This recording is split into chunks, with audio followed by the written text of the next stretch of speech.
Growing up, our parents in Africa would tell us, stay away from those children. Don't know the kind of teachings that the parents give them. I learned what that means now, dating abroad. From the moment they realized that you were a foreigner, purely sex 100%. I never met anybody who just wanted to know about me. Oh my God, there's a lot of catfishing going on in this place. Like when you meet them in person, hello, who are you? The actual problem is when it comes to dating other foreigners here.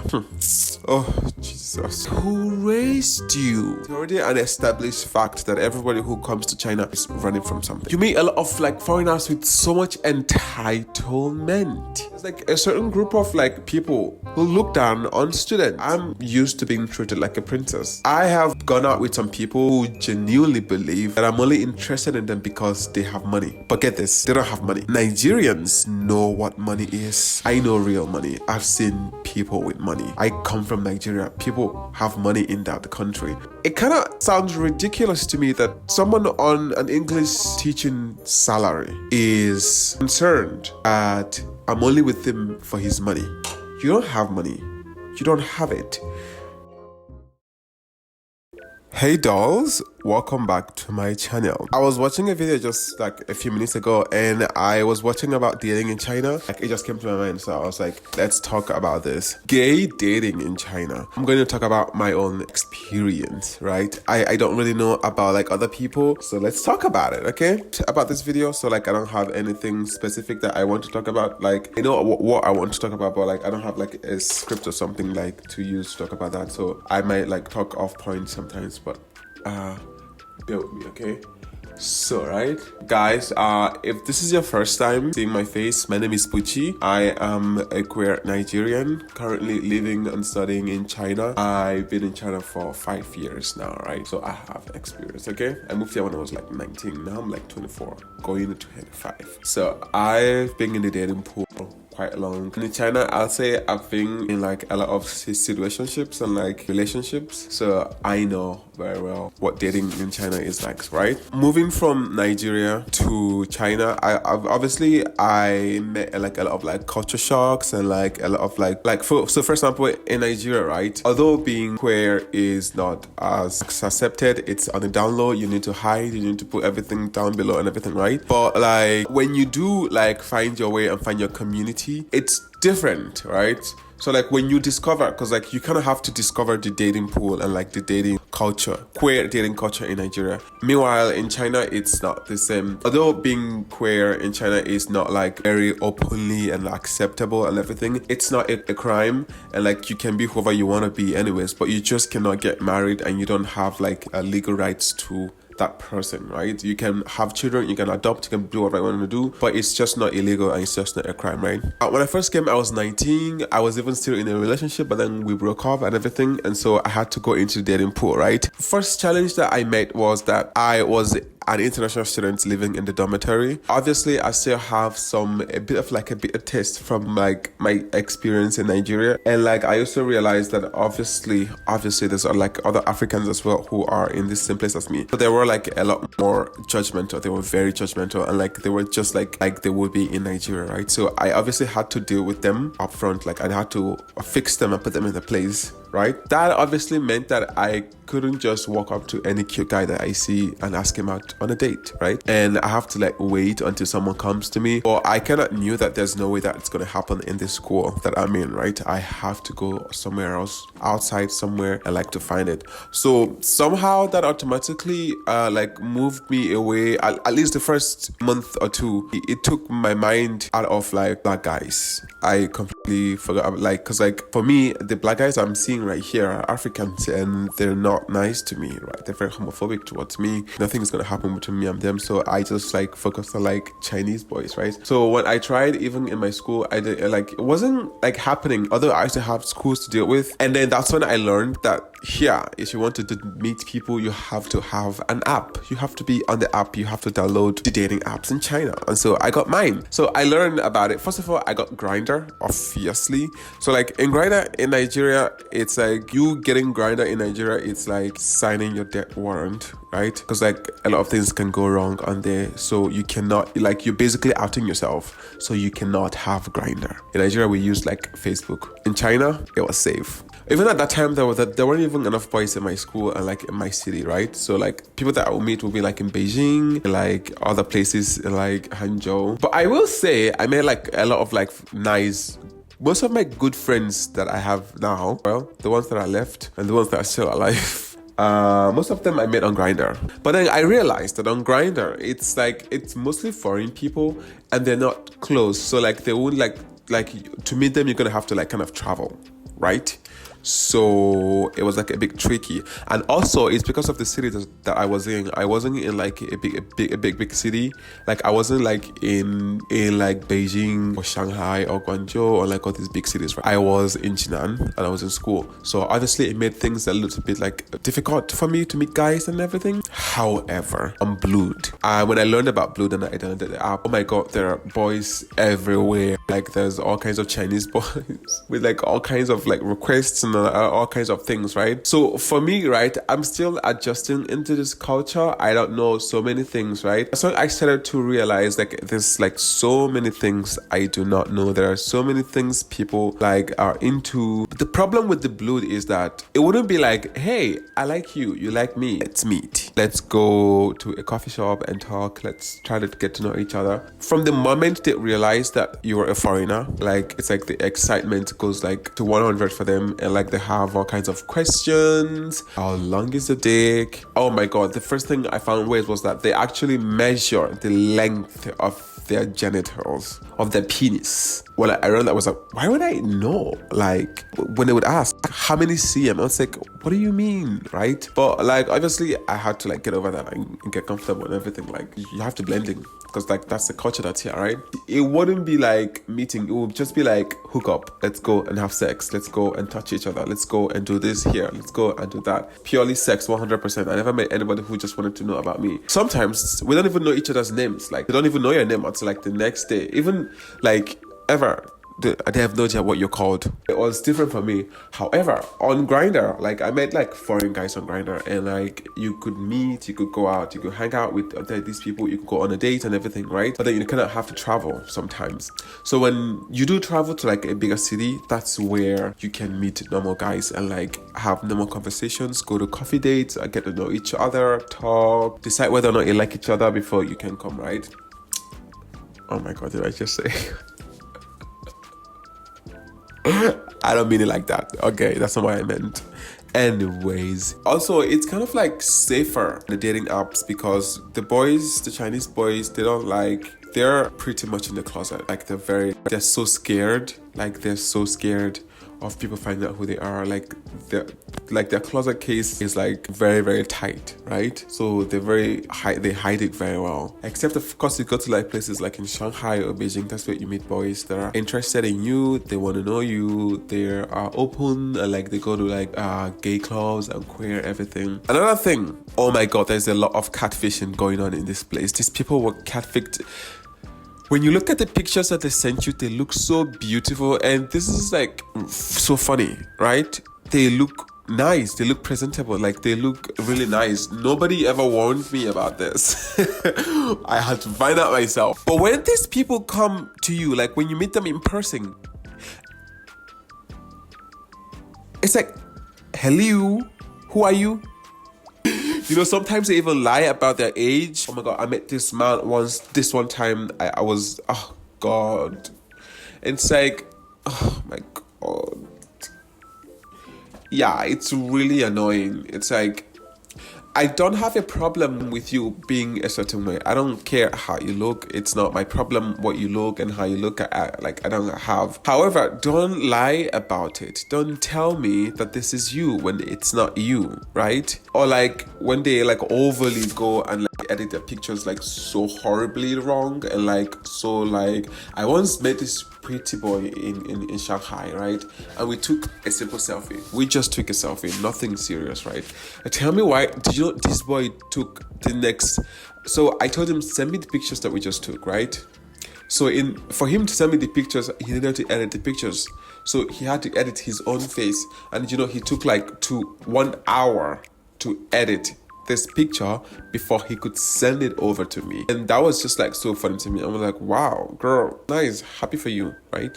And like by the time they're done editing these pictures, they look like cartoons. Those cartoon things, right? Yeah, that's kind of like an issue when dating in China. Now, don't get me wrong, dealing with the Chinese boys, it's okay. It's not stressful. Like, you just have to like open up your mind to blending with the people, understand that it's who they are, it's how they are. It's just like about like culture blending, everything. Where the actual problem is when it comes to dating other expats, other foreigners here.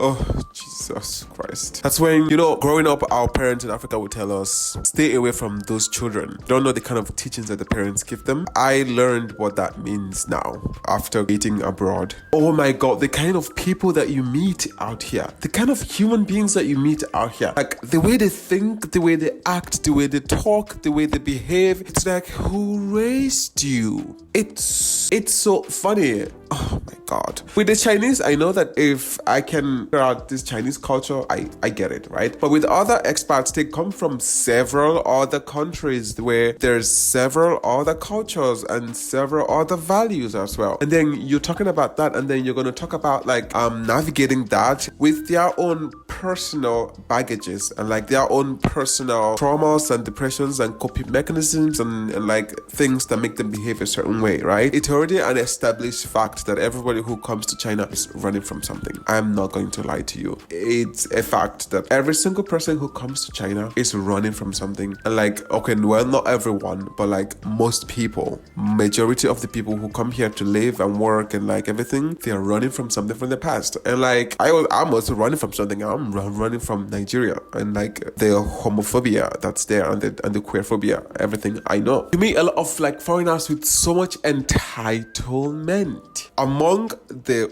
queers in China, they are so selfish. When I'm telling you the level of selfishness that I've had to like experience from these people, you're asking yourself, what is this person thinking? Like, what makes you? Is it just really about you? Like everything that you like is I don't want to go too deep because like it can get very personal. Navigating even simple common friendship among expats in China, right?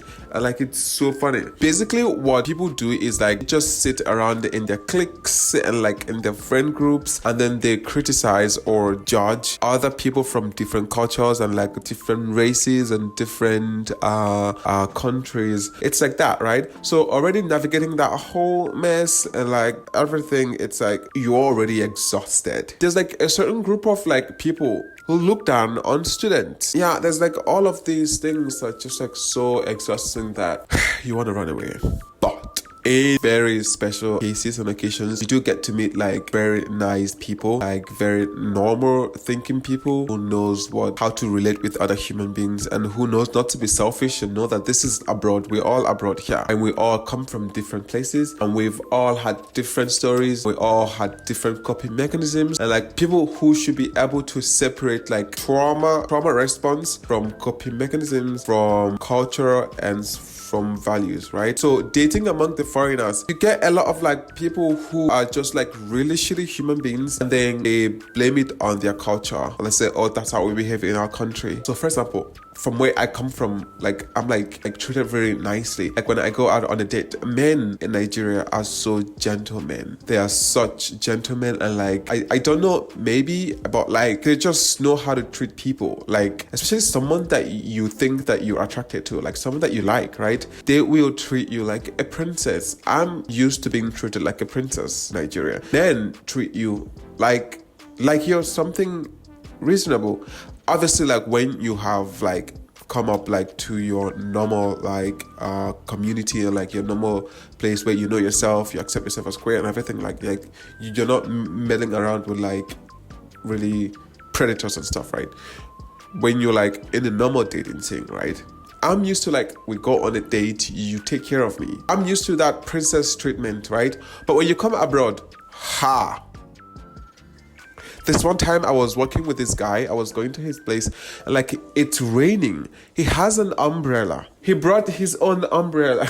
I was on my way to meet this guy, and it started raining while I was in the taxi. And he only started coming when it's raining. So he brought an umbrella. And he comes to pick me up. He picks me up from the place. I was like, oh, you don't have an umbrella? I was like, no, I don't have an umbrella. And then he just, okay, sorry. And he just walks past. He has his umbrella going like this. And I'm just walking under the rain. Oh, Lord. So it's like that kind of thing. Like it's like so like, you know, I don't even know what to blame it on again. Like, you know, stuff like that, right? And that's like that is like a total turn off, like completely.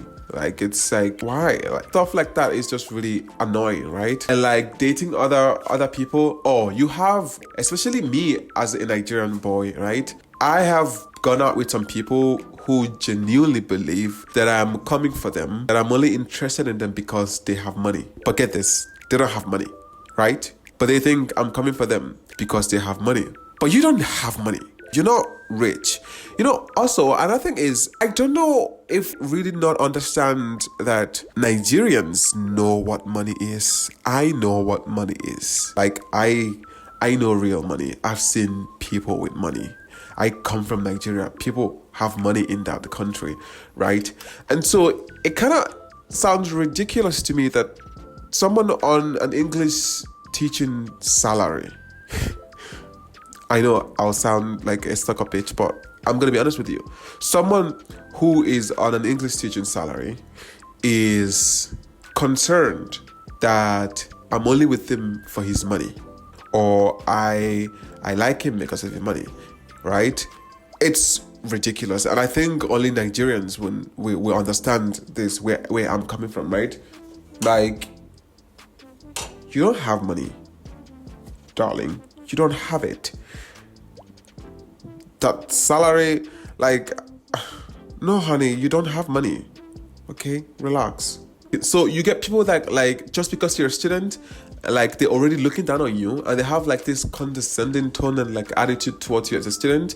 And then some of them, once they see that you're Nigerian, it's like, oh, you're a student. Oh, I can't date you. You're poor. I'm like,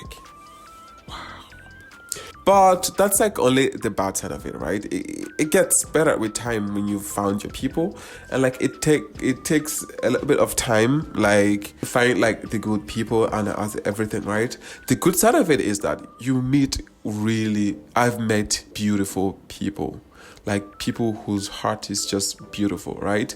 And like also, the thing about race is that, I mean, I know on social media you see and hear a lot about race and people talking about race and like everything, right? And like there's people that are racist and everything, and they like say so many really annoying shit, right?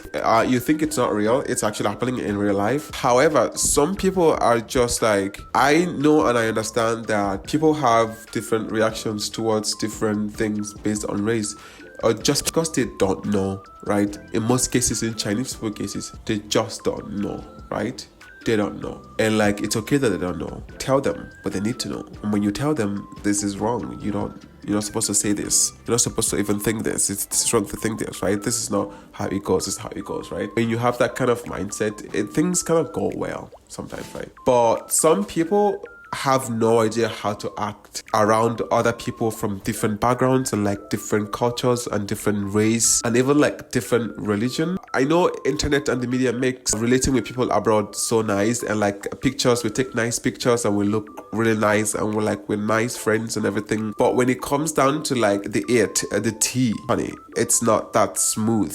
It's like sand and stones in the tea. It's not very nice and it's not warm, especially when you're like talking about getting intimate with someone from a random place. The nice outward, it's really cute and everything. It's nice, we look good in the picture together with everything. But like when it comes to like intimacy and opening up yourself about this person, it gets like a lot trickier, because like people have a horrible habit of like, when you open up something very intimate about yourself and then you tell them this, they're gonna go and gossip about it. You tell someone something very intimate about you and they're gonna carry it and they're gonna run and then they're gonna go and gossip with other people. And at the end of the day, it's like, like there's a good side to it. The good side dating abroad is that obviously you meet different people from different cultures, different backgrounds. You learn, you open your mind, and you learn, you understand where people are coming from. You add to your knowledge and everything, right? So you learn better how to act and behave in public and with other people, right? The downside is that you meet really fucked up people,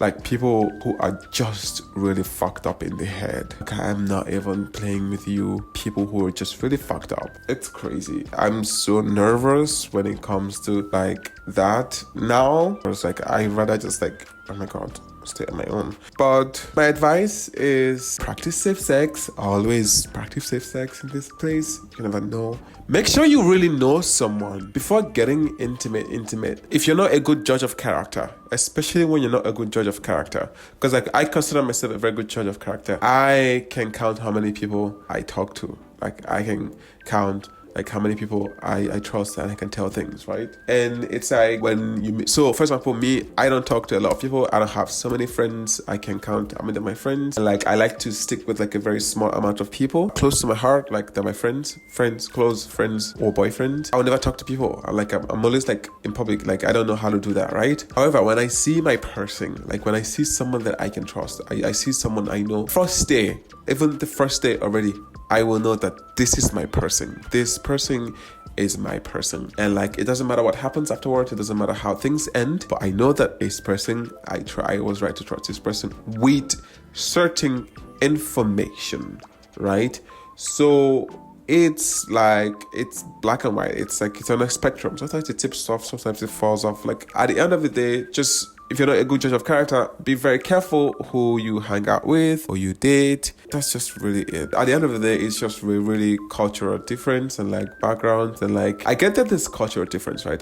But then I've also met people who take advantage of cultural difference and then they blame their shitty attitudes and like shitty characters on their culture. And like, that is bullshit. I can see you're fucking lying to me right now. That's ridiculous, right? At the end of the day, and also my advice to other foreigners out there, keep an open mind. Keep an open mind. Just because you're gay, just because you're queer, just because you're a girl who is not conservative, doesn't mean that you're open-minded. So learn how to act in front of people. Learn how to act in front of people from different backgrounds. First of all, understand that different people are from different backgrounds. Understand that people come from different cultures. Beyond that, people come from different kind of pains and like they have their trauma responses, they have their coping mechanisms. Learn how to differentiate between those three things. When you know which one of this person's character is cultural difference and which one of this person's character is coping mechanisms, that's from like trauma response and like when they're just like shitty people, right? When you know these things, you should know how to behave and how to treat people and how to act. And like for you people that just go around and like thinking that you're better than everyone, girl, good for you. But like, don't judge people. Stop judging people and stop gossiping with people's names and carrying gossips around. Treat people with kindness. Treat people with kindness. Be nice to people. Treat people nicely. You guys, I do not know what I said in this video. I swear to you, I don't even remember anything I said in this video, but you take it. Okay? Obviously from this, I'm going to like collect like few things that I didn't address properly and then I'll talk about them in the future video. So this video is like already really long. I really talk too much. But anyways, thank you guys so much for watching. You guys should comment. I know my people. I know you guys watch my videos a lot, but please comment so I will know you. Okay? Comment on my videos, like, share, subscribe, and yeah, I love you guys so much. Thank you. Bye-bye. We'll continue this in another video, okay? I love you guys so much. See you next time. Bye.